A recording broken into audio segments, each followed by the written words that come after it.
Bienvenue dans ce nouvel épisode de Soluble. Aujourd'hui, je veux en savoir plus sur les papillons, leur rôle dans la nature et pour le vivant, les menaces aussi qui pèsent sur ces insectes et les solutions pour les protéger. Bonjour Caroline Nieberding. Bonjour, merci de votre invitation. Merci d'être dans Soluble. Vous êtes biologiste, chercheur, professeur d'écologie terrestre à l'Université catholique de Louvain en Belgique. On va voir ensemble comment vous avez mis en évidence de nouvelles menaces et des mécanismes qui pèsent sur la survie des papillons. Et on ne va pas parler que du réchauffement climatique, mais d'abord, dites-nous ce qui vous a amené à travailler au milieu des papillons, car c'est littéralement le cas dans votre laboratoire. Effectivement, donc les papillons, c'est un modèle d'étude très intéressant parce que les gens aiment les papillons.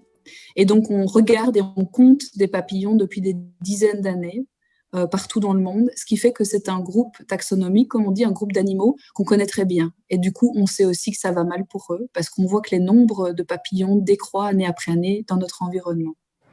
Et qu'est-ce qui vous a amené, vous, personnellement, à étudier les papillons?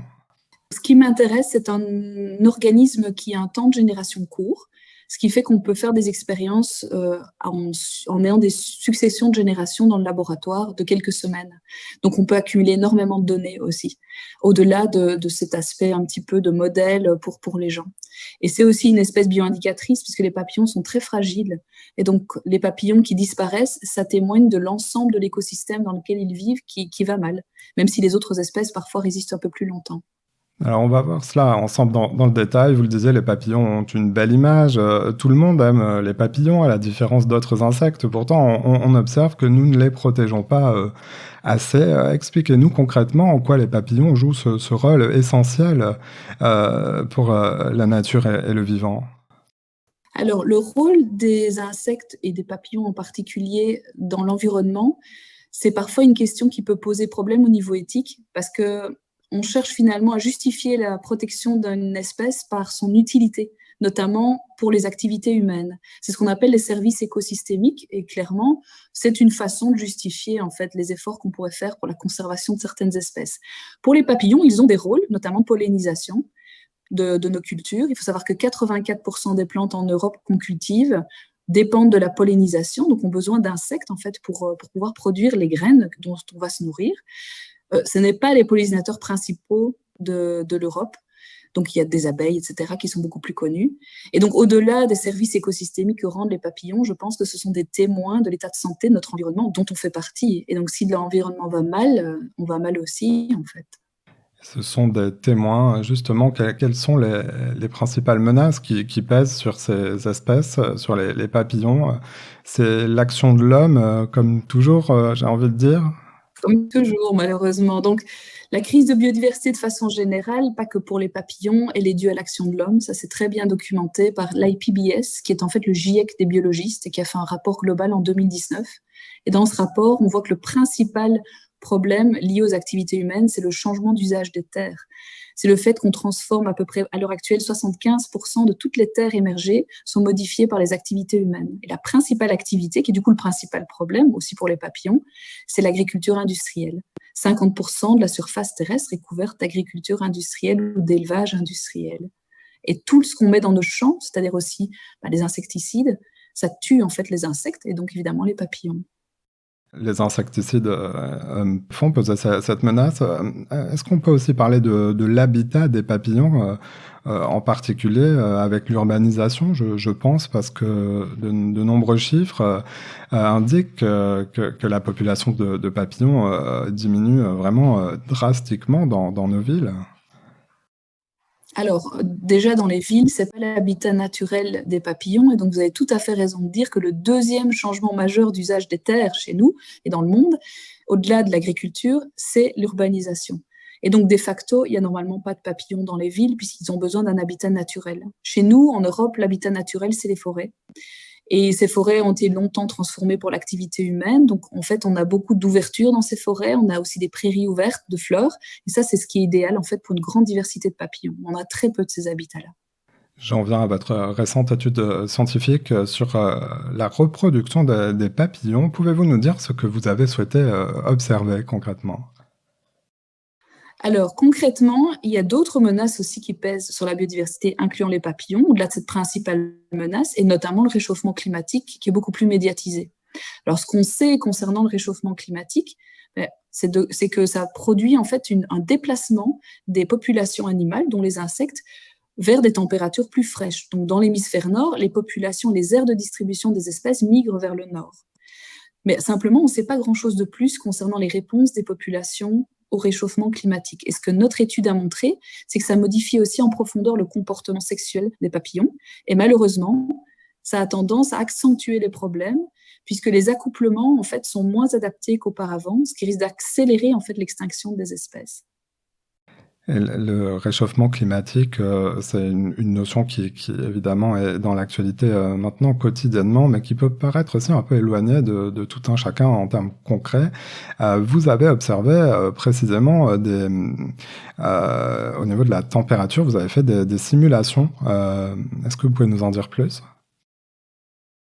Oui, bien sûr. Donc, les climatologues qui sont rassemblés dans le GIEC, qui depuis 30 ans quantifient réellement le réchauffement climatique, donc là on a 1,2 degré d'augmentation de température mondiale par rapport à 1850, ont aussi en fait des prédictions par latitude plus localisée. Et donc nous, c'est ce qu'on a fait. On a simulé le réchauffement climatique sur les 100 prochaines années dans le pays d'origine des papillons que je peux élever au laboratoire et qui viennent du Malawi.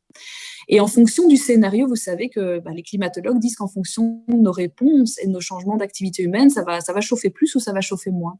Donc, on a utilisé différents scénarios, mais chacun de ces scénarios aboutit à la même réponse, qui est que les papillons qu'on élève à plus haute température, dans ces régimes prédits qu'ils auront dans 100 ans, eh bien, vont en fait produire des formes qu'on appelle phénotypiques, donc des formes, en fait, ils ont une forme différente, ils ne se ressemblent pas, et ces formes ne vont pas être adaptées au climat tel qu'on l'aura dans 100 ans.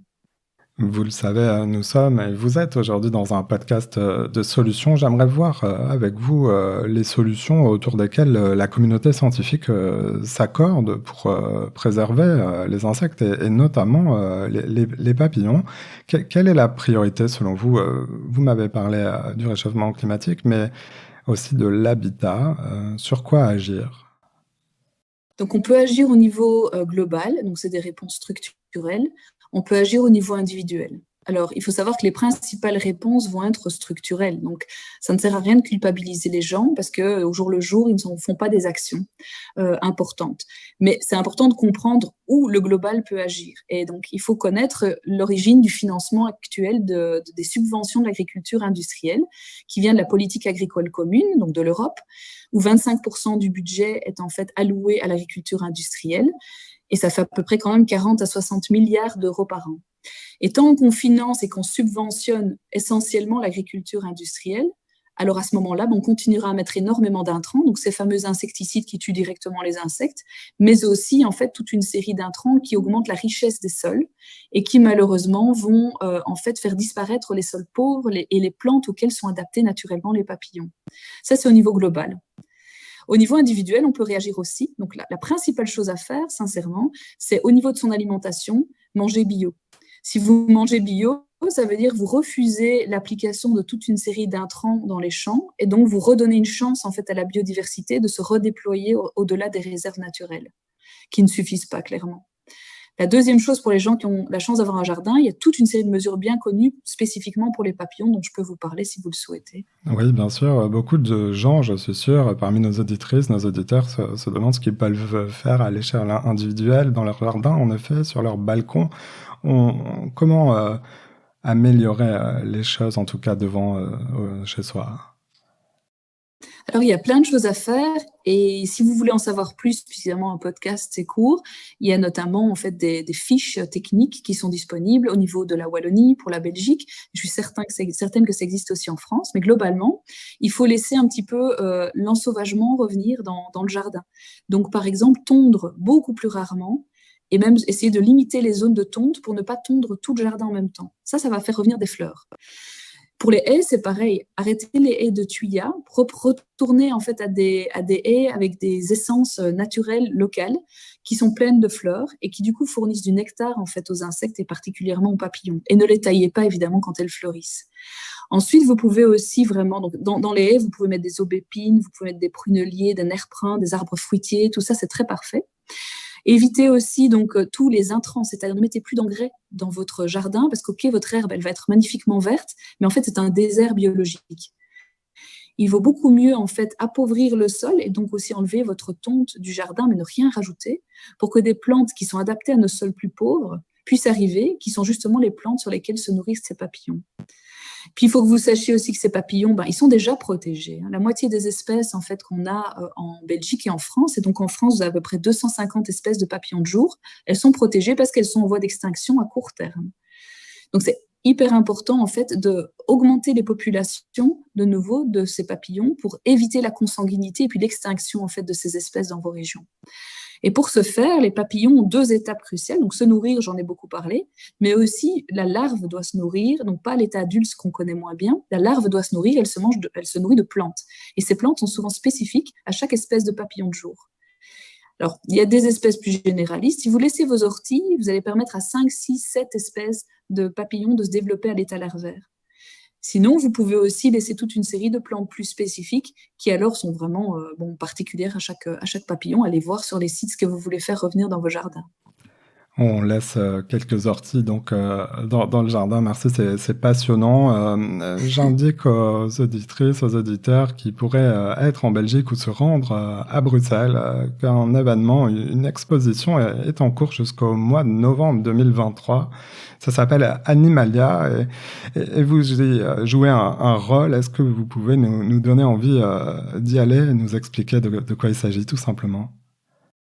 Merci, oui, c'est une expo qui est vraiment unique pour 3 raisons.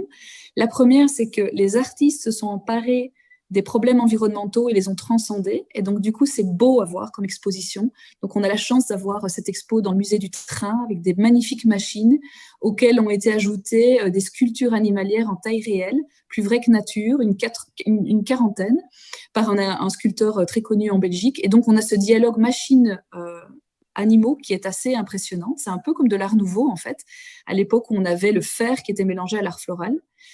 La deuxième raison, c'est que c'est la première fois qu'on parle, en fait, de la crise de biodiversité en dehors des musées d'histoire naturelle. Donc, on a fait un énorme effort scénographique pour rendre cette crise de biodiversité intelligible et intéressante. Et la troisième raison, c'est que je suis accompagnée de l'ancien vice-président mondial du GIEC pour les aspects de climatologie. Et donc, c'est aussi la première fois qu'on parle des dérèglements climatiques et de la crise de biodiversité en même temps. Et c'est important parce que ce sont des causes qui sont en partie les mêmes, des conséquences qui sont en partie les mêmes pour nous les humains, et les solutions sont en partie partagées pour ces 2 types de crises.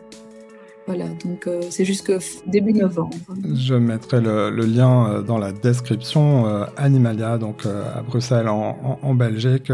Merci d'être passé dans Soluble, le podcast qui médiatise les solutions. Merci Caroline Nieberding. Je vous en prie Simon, merci beaucoup pour votre temps. Voilà, c'est la fin de cet épisode. Si vous l'avez aimé, notez-le. Partagez-le et parlez-en autour de vous. Vous pouvez aussi nous retrouver sur notre site internet csoluble.media. À bientôt.